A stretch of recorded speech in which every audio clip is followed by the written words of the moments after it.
Welcome back to a new episode of the YouTube Creator Podcast. Today in a special edition in English because we have Uyen here with us today.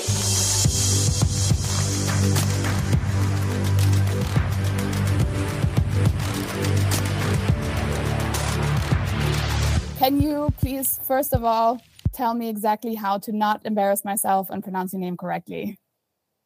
It's just Uyen. So I think there's the beginning is a upsilon, like a U, and then it's like Uyen. Uyen, it's such a nice name, and I think I can actually see myself trying not to say it because I don't want to embarrass myself, but that's a beautiful name. And then is it Uyen Nice. Ninh?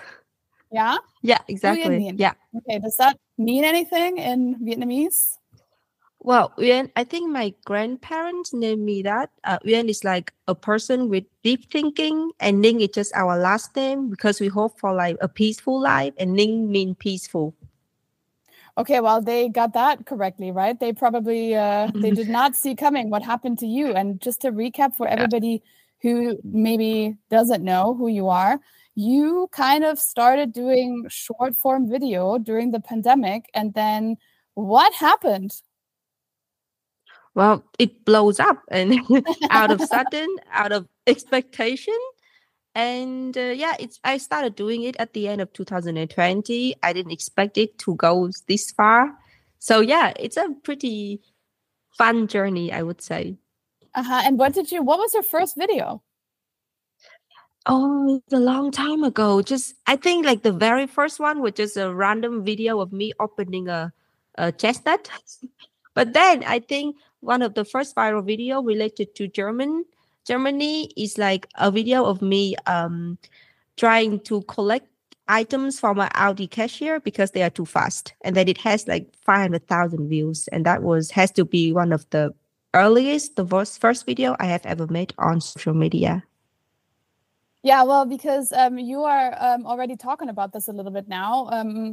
Of course, I'm the trends manager at YouTube, so I look at trends, and this is how I found you, because this is a little bit of a trend on short form video, right? That people make videos about, kind of maybe, I don't want to say making fun about certain stereotypes, but your subject, of course, is you are talking about what it's like to be a foreign student in Germany. And that obviously resonates not just with foreign students, but also with Germans. So this is a little bit of a trend looking at all these cultures and, little funny bits. You say returning bottles or something like that is, something that everybody experiences.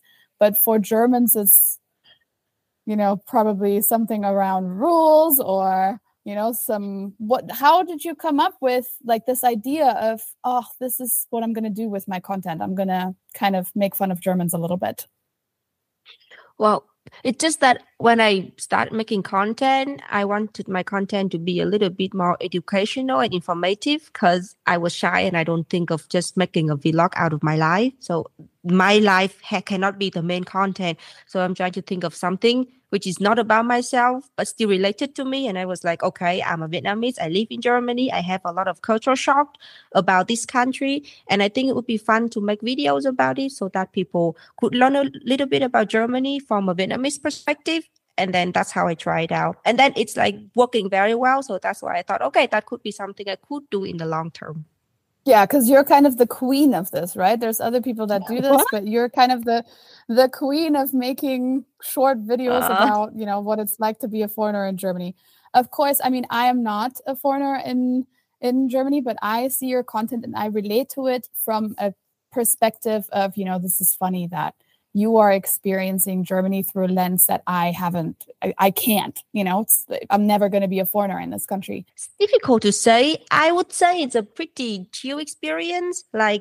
Although there's a lot of cultural shock, but I think people in Germany are very accepting and welcoming. So since I was here, I never have really a big struggle with anything because everybody is very welcoming. It's mostly every day there's something interesting to learn that is completely different from my experience and my lighter field. So I think I would say being a foreigner in Germany is pretty exciting. So do you go through your everyday life and something happens to you and you're like, I'll make a video out of that? Yeah. So which is so important because most of the time I'm just staying at home recently because I was writing my thesis and there's not much to do. Just staying at home, and it kills my creativity because I don't go out and I don't have any interaction with anybody in Germany. So I'm trying to at least going to the park or go shopping or at least walking around every day to have like any kind of interaction that I could turn to content. Yeah, and so what's an average day like for you? Do you actually have to go look for ideas, or do you just kind of take note when something happens to you? Most of the time, I wouldn't say I have like a very busy day or like a full of activity days. Most of the time, I spend quite much time scrolling on social media to see if there's a trend, there's a news out, there's something going on social media that I could put on my content. I also, walking around, doing my daily life in Germany to try to find some inspirations. And like, if there's an idea pop up in my mind, I'll just write it down and then I'll make it in the afternoon. Mm-hmm. Now, you obviously said the buzzword for me. You said trends, and obviously, I do trends every day. A question that I get very often is, how do you even find trends? How do you do that? How do you go about your day to find the trends and actually make them content? So about the trends, most of the time I just spend time scrolling on TikTok, Instagram, and YouTube. There's basically no technique, I would say. You need to spend a lot of time and see if there's something that people repeatedly using. There's kind of content that they are using most of the time. Like, is there a kind of song that everybody's using? Is there a kind of concept that recently, for example, they are using the Wes Anderson movie Yes. type of short form video, which is very cool. Like, if there is something repeatedly showing up on my For You page, I know that it's probably something that people are using at the moment, and that's why that's when I should hop into the trend because they come and go so quick anyway. Yeah, and how long do you feel like you have when you see something? Because I'm guessing it's your job, so you spend a lot of time on social media. You also mentioned you're on all of the platforms, so you're probably consuming quite a lot. That's a lot of part of your job is actually consuming it. You watch it a lot, but like how long do you actually have to convert it into like one of your content ideas? Like, if you see it, do you feel like, oh, I gotta go quickly, I have to do that today? Or what goes into your planning? Well, it depends. Most of the time, because I make short form video, it's very spontaneous. So most of the time, it's like I have an idea, I immediately jump up and then I make it. Sometimes it's just like 10 minutes and it's done. Sometimes it could be 1 or 2 hours. But I don't have a habit of planning content for days, or like I spend a lot of time for it, because for me, I think short form, the more spontaneous it is, the better. Because like when you spend too much time for it and then the video does not doing well, you're gonna feel very disappointed. So I didn't want to put so much effort on it because like as a short form content creator, we have to create a lot of content, like weekly, daily as well. So I would say like a normal video, less than 30 minutes. Mm-hmm. And do you have anything that works well and doesn't work well? That's what I'm trying to do. I saw a lot of content creators, they have series and things like that like they get known for, and they're just repeatedly doing that, and it's working very well for them.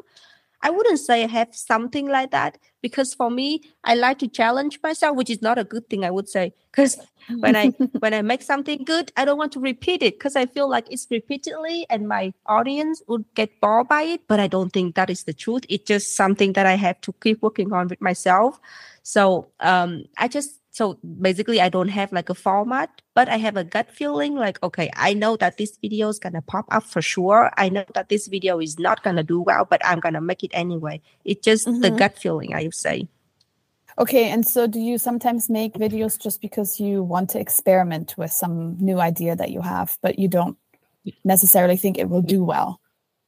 Yes, definitely. And sometimes it do well, like sometimes I think that I know my audience well, but it surprised me. Sometimes I post a video and I think that this is just an experiment and it's not going to work well, and it worked pretty well. So you're still kind of finding your way of, trying to predict what's going to happen to your work. I mean, with TikTok and Instagram, I kind of have an idea already, but just kind of, I'm not saying that I can predict 100%, but with YouTube, it's very new and I'm still learning about my community. So yeah, it's still in the learning phase, I would say. Yeah, I mean, you bring me to the topic, of course, YouTube Shorts is a big priority for us from the business.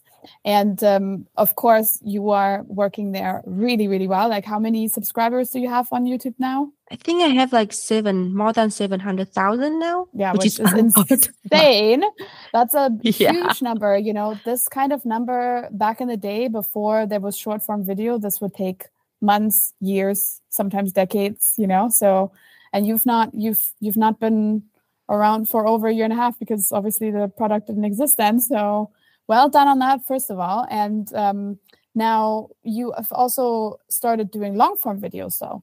So you're not just doing the short form, like little funny bits, but you're also showing your life. Can you tell me why you decided this was like the necessary next step for you? Did you always want to do long form as well? I'm starting as a short form creator. I was a little bit worried and scared of doing long form because first of all, with short form, everything has to be so quick. There is no second that you have like a break second. Every sentence has to be like next to each other and things like that. And I'm used to that. I'm used to make content, which is just 15 seconds. And then everything happened in that 15 seconds.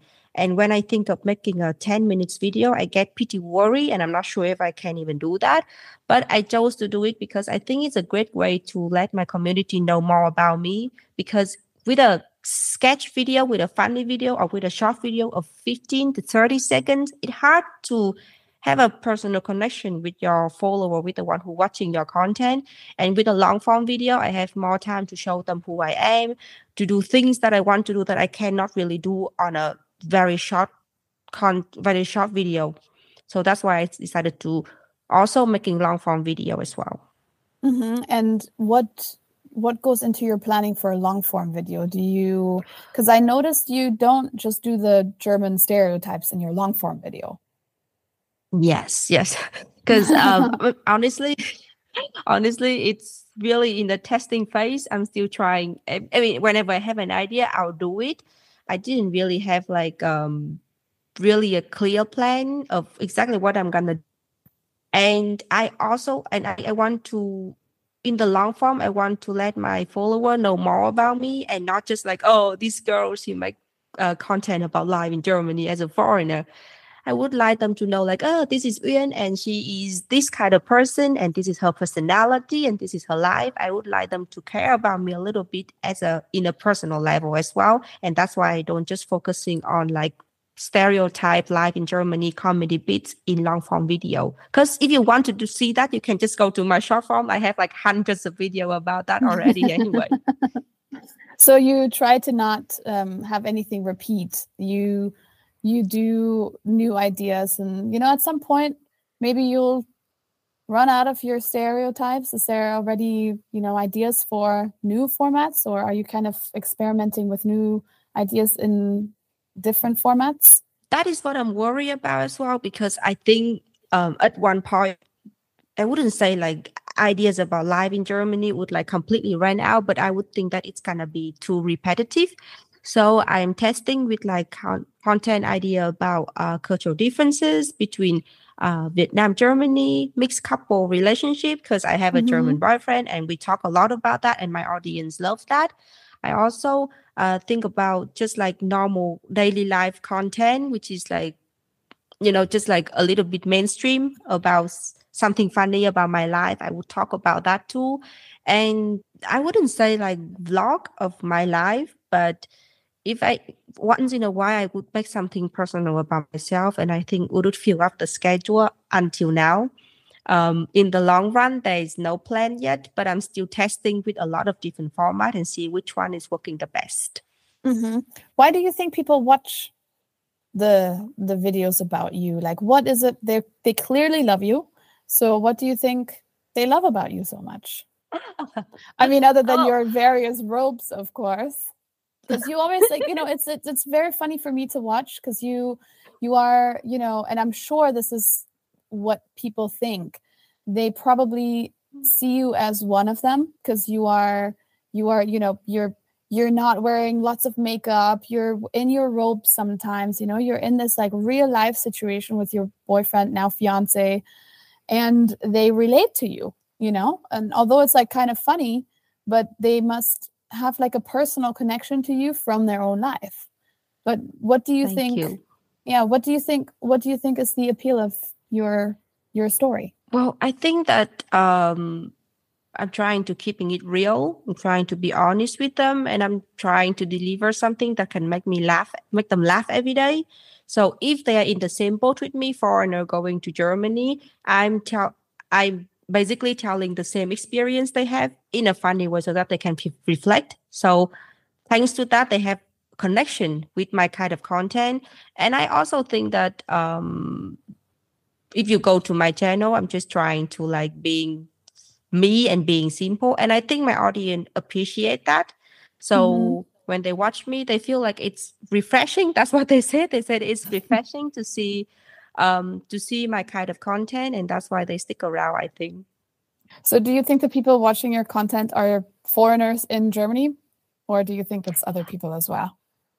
Well, actually, I have like insight about it from other social media channel. We have a lot of Germans. We have a lot of people who live in Germany, but we also have a lot of nationality. Like American is my second biggest audience demographics, and other country in Asia like India, Philippines, and Southeast Asia, Vietnam, obviously as well. Because it's not just about Germany. I think when people scroll on social media, you don't even need to have the same experience like me. You just want to have something entertaining, like my content, and they also can learn a little bit about 2 countries in the world. So, yeah. Yeah, I mean, as I said in the beginning, I'm German. I love to watch the content because it makes me see things about my own country I don't see because I'm, from here, and I don't. For me, returning bottles and getting fun back, is something I grew up with. So I've never seen it through that lens. I find it very interesting because of that.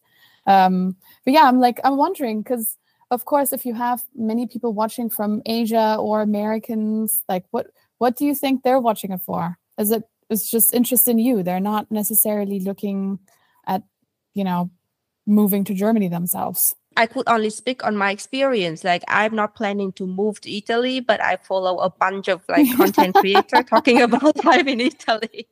It's like traveling, but you don't actually go to Italy. You can travel by the phone. You can learn about different culture. And it's not just like they throw information on your face. They make it interesting. They make it like entertaining. So I watch it. So I think it could be the same with my followers. Like in the US or in Asian, they don't plan to go to Germany anytime soon. But from my content, they could learn a little bit about different culture as well. Yeah. And now you mentioned you recently finished your thesis, so you're studying on the side. So like you're kind of a content creator by night or by day, or what's the plan now for when you're finished? Well, that's a good question. I just submit my thesis, and I still have to do a presentation to finish it. So my study is not finishing yet. I still have some more months to think about it. It's exciting to think about the plan after graduation, but it's also a little bit scary. Like now I'm not a student anymore. I need to find a real job, or I have no excuse anymore. I think the short-term plan is that I'm going to keep being a content creator because I really like it.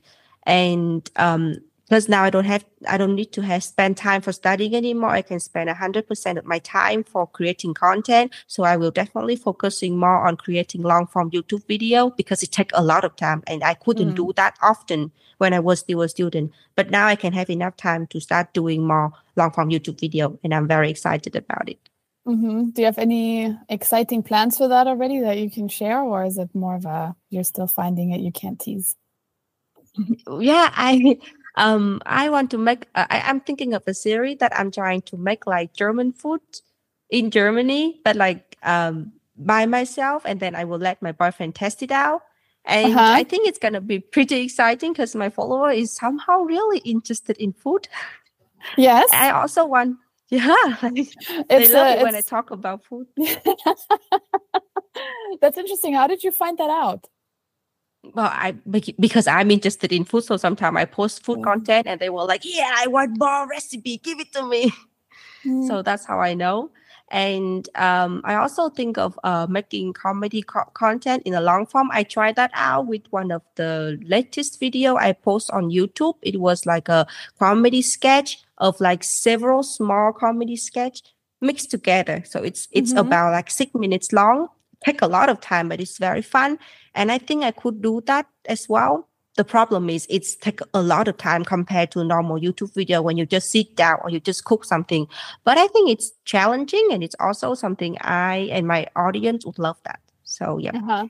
So you're at this point thinking about experimenting primarily. Like you just want to see what you can do and what then actually resonates, and then make more of that. Yeah. Yep. I mean, that sounds like a very good idea. I mean, I've been doing this job long enough to know, this is like kind of how you find what people like, you try and then you see if they like it. And something they don't like with you, they might love from someone else, and vice versa. So you have to experiment and like find out what your community wants, right? Yeah, exactly. Mm-hmm. And then are you thinking about maybe getting like I think you called it a real job, but, of course, content creation, I've talked to enough content creators to know it is a real job.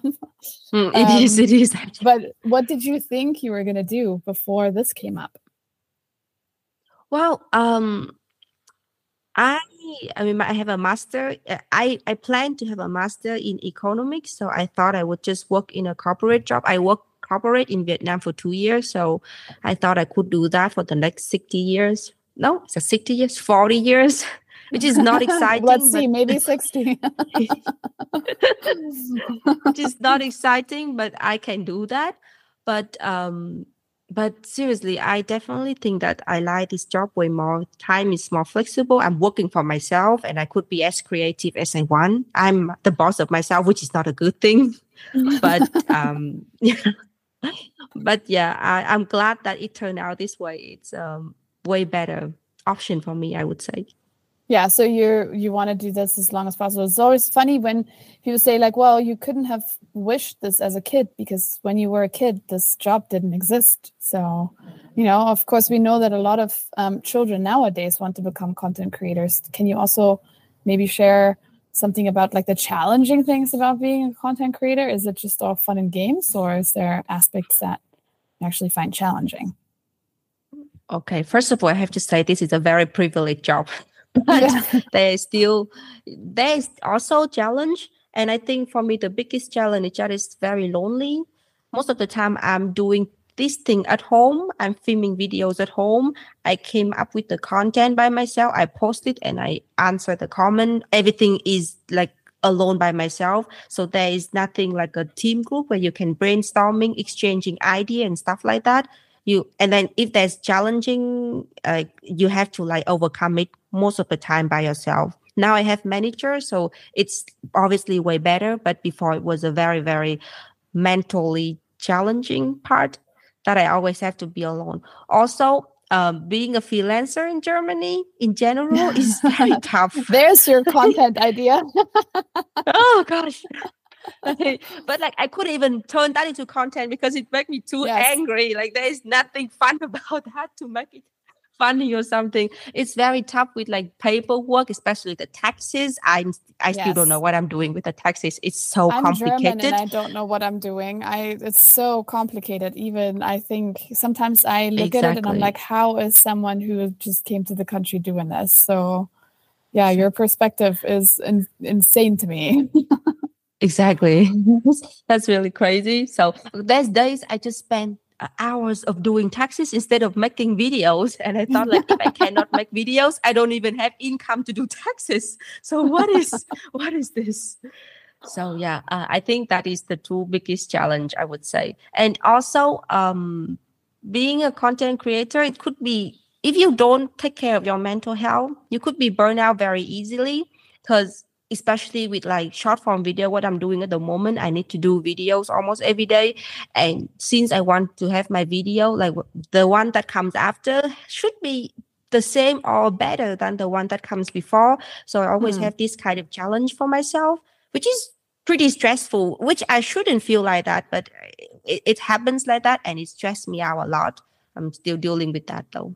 But here's to like trying something new when you're giving the opportunity, you know, because that's basically what I'm hearing from your story and a lot of the other creator stories is that you just started doing something, trying something you haven't done before. And chances are that someone will like it out there, you know? Exactly. And of course, you have a very unique story and a perspective that a lot of people are interested in. So, you know, why not share it with the world and just try? Exactly. I think it's pretty cool that before I started to make a short form video or anything on the internet, I never thought of myself as someone who's creative or someone who can be on the camera to do something.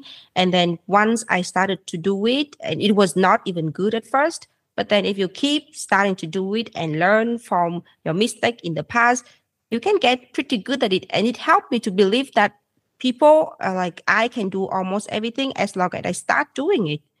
Yes. So, yeah. It sounds very much like it's just another skill, right? That we just haven't learned. Exactly. Not everyone has learned how to make content and how to make good content, how to talk to communities online. It's very much a skill that us in this business are collectively kind of practicing together, right? Because it didn't exist like 10 years ago in that same way.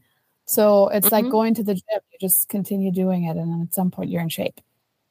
Exactly. So it was very, very interesting perspective from you. Thank you so much, Uyen. It was so nice to talk to you. I would love to say we talk about this forever, especially in my friend circle. I hang out with lots of Brazilians here in Berlin, and you are a legend with them. So they're like, did you see she went to Ausländerbehörde? And, you know, because they definitely know your pain there.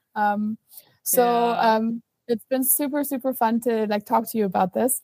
Of course, thank you for your time, but also, you know, thank you for sharing your story with us. And of course, for me as a German, it's like super fun to watch. And I'm very, very happy you're experiencing the country in this way. It makes me very, very happy. And I wish you all the best and all the best for you and your soon-to-be husband. Thank you. Thank you very much for your time too. I have a very good time talking to you. No, thank you.